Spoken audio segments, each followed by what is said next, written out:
After 72, change rarely announces itself. It does not knock loudly at the door. It slips in quietly, like evening light softening the edges of a room. You may notice it first in small moments. A name that lingers just out of reach. A staircase that feels slightly steeper than last year. A morning that takes a little longer to fully arrive. These are not signs of failure. They are not warnings of immediate danger. They are shifts, subtle, steady, and deeply human. In earlier decades, change often felt dramatic. A broken bone, a clear diagnosis, a sudden event. But after 72, many transitions are quieter than that. Reaction time slows just a fraction. The body takes longer to recover from a long afternoon. Memory still holds what matters, yet retrieval can feel like opening a drawer that sticks before it slides free. At first, it is easy to dismiss these changes. Everyone forgets a word now and then. Everyone feels tired after a busy day. And that is true. The difference is not in the event itself, it is in the pattern. The pattern becomes steadier. The pauses last a little longer. The recovery takes a little more patience. There can be a private fear attached to this stage, a worry that something is wrong, a quiet comparison with who you were at 65 or 58. But what is happening is often not illness, it is transition. The body and mind are not collapsing. They are adjusting to a different rhythm. The heart still beats faithfully. The lungs still rise and fall. The mind still understands humor, love, memory, and meaning. But the pace is changing. Energy, for instance, no longer feels endless. In younger years, fatigue was something you pushed through. After 72, it becomes something you listen to. Stamina may shrink slowly, not dramatically, but enough to change the shape of a day. An outing may require more thought. A long conversation may need a pause afterward. This shift can feel unsettling because it does not come with clear instructions. No one sits down at 72 and explains that the next decade may unfold more slowly, that your strength may still be present, but expressed differently. That resilience may look less like endurance and more like wisdom in choosing when to rest. Recovery is another quiet teacher. A minor strain takes longer to settle. A restless night lingers into the morning. The body does heal, but it asks for more time. This is not weakness. It is biology tempered by decades of living. Memory, too, plays by slightly different rules. The mind stores stories from 50 years ago with remarkable clarity. Yet the name of a new neighbor may take repetition. The brain still works. It simply processes with a little less urgency. There is dignity in understanding this stage as natural. The subtle shift is not a cliff. It is a gentle slope, and slopes, unlike cliffs, allow adaptation. When you recognize that the pace has changed, you begin to live differently. You build space into your day. You forgive yourself for needing rest. You become more deliberate with your energy. There is wisdom in this adjustment. It protects what matters. The deeper truth is that slowing does not mean shrinking. It means refining. You may move more carefully, but your insight has grown deeper. You may speak fewer words, but they carry more weight. This quiet transition sets the foundation for what follows, because once the subtle shift is recognized, attention naturally turns to the body itself. Not in fear, but in curiosity. What exactly is changing beneath the surface? How does resilience transform when time has done its work? The answers lie not in crisis, but in the slow drift of physical strength that accompanies these years. Muscle does not disappear overnight. Balance does not suddenly vanish. But around 72 and beyond, the body begins to negotiate differently with gravity. In earlier decades, strength often felt automatic. You stood from a chair without thinking. You carried groceries without calculating effort. Your posture held you upright with quiet confidence. After 72, these actions still happen, but sometimes with a small awareness attached to them. The drift in physical resilience is gradual. Muscle fibers, over time, thin slightly. Joints lose a degree of flexibility. Tendons respond more cautiously. None of this screams for attention. It whispers. Walking speed is often the first subtle sign, not because the legs are incapable, but because balance becomes more precious. The body instinctively chooses steadiness over speed. A shorter stride can feel safer. A hand may brush against a railing that once seemed unnecessary. This is not decline in the dramatic sense. It is adaptation. Balance itself becomes a quiet priority. The inner ear, vision, muscle response, and reflexes all work together to keep you upright. After 72, the communication between these systems may slow slightly. You might notice it on uneven ground or in dim lighting. A momentary wobble that corrects itself.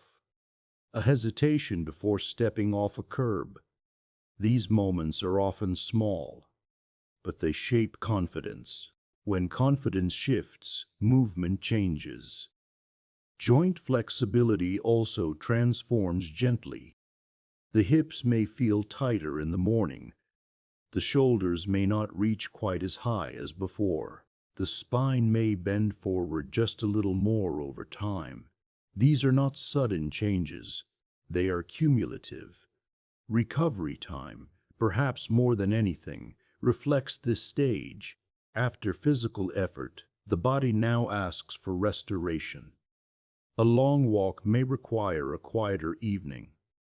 Gardening may bring satisfaction, followed by a need for deeper rest. There is wisdom in listening. Pushing through as though nothing has changed can lead to strain. Honoring the body's new rhythm protects it. One of the unspoken realities of this age is fall risk, not because falls are inevitable, but because the margin for correction becomes narrower. A misstep that once would have been instantly recovered may now require greater focus. This is why awareness matters. Yet fear is not helpful.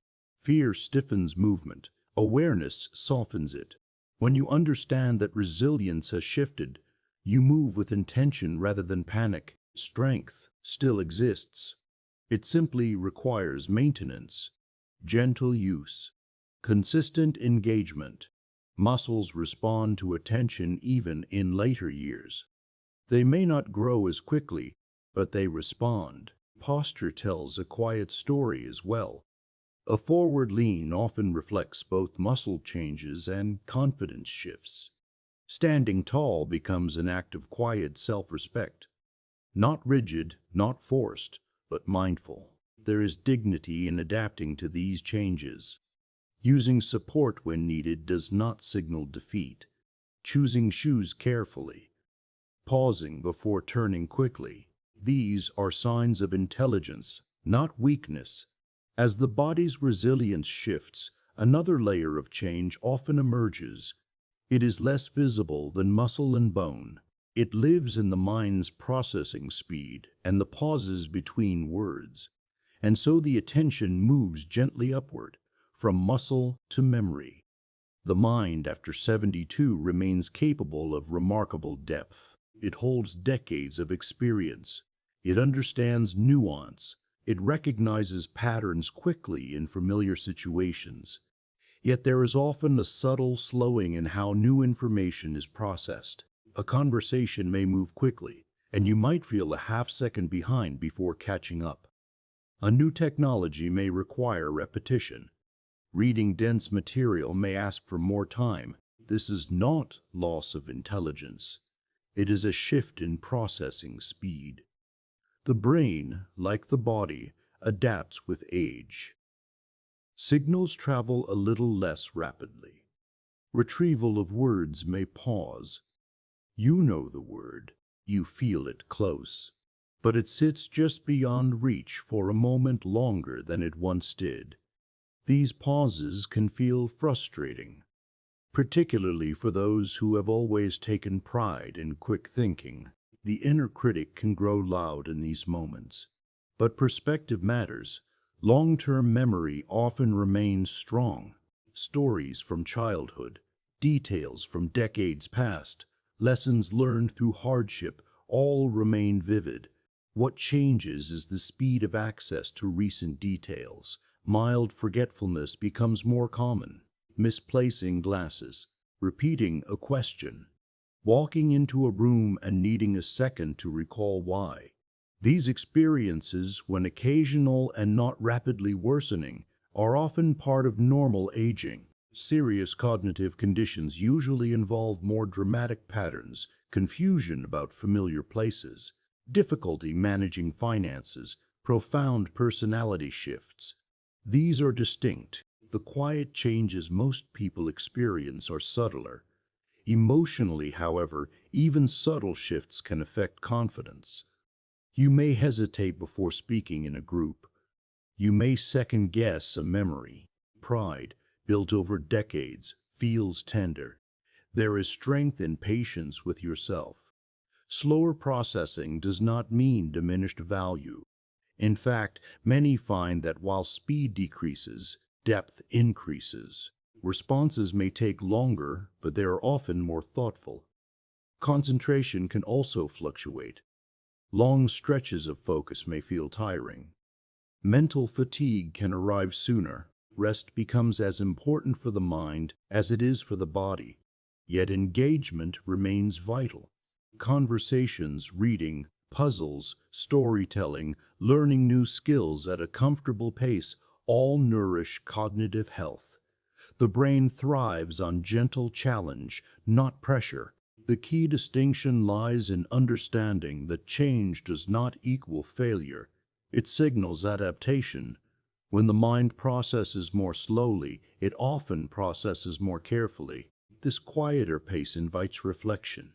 It invites listening more deeply. It invites speaking with intention. But cognitive shifts do not exist in isolation. They are influenced by environment, mood, and especially connection. And connection itself often transforms after 72.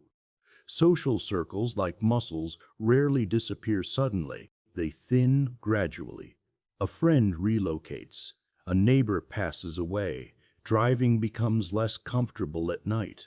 Invitations grow fewer, not from rejection, but from circumstance. After 72, social networks often shrink quietly. Retirement may have already reduced daily interaction. Children live in other cities. Community groups change membership. The familiar rhythm of regular contact becomes less predictable. Isolation rarely announces itself. It accumulates in small ways. A week passes without a meaningful conversation. A holiday feels quieter than before. The phone rings less often. Mobility limits can contribute. If walking long distances feels uncertain, outings may decrease. If hearing becomes more challenging, group settings may feel exhausting. Over time, this can lead to withdrawal. The emotional impact of shrinking circles is complex. There may be grief for those no longer present. There may be pride in independence that resists asking for company. There may be a quiet loneliness that is difficult to name. Connection is not luxury, it is nourishment. Human beings remain social at every age. Conversation stimulates memory. Shared laughter reduces stress. Being seen affirms identity. When social contact decreases, mood can shift. Subtle sadness may linger. Motivation may soften. Cognitive sharpness can feel less vibrant without regular interaction. Yet quality often matters more than quantity. A few deep relationships can sustain more than a wide network of acquaintances. The challenge lies in maintaining continuity. Technology offers both opportunity and barrier. Video calls bridge distance, yet can feel intimidating. Text messages keep contact alive, yet lack warmth. Adjusting to new forms of connection takes patience. Community can take many shapes: a walking partner, a weekly call, a local class, a faith gathering, a volunteer role. What matters is consistency. Loss also plays a role at this stage. Losing peers is not abstract, it becomes personal. Each absence reshapes the social landscape.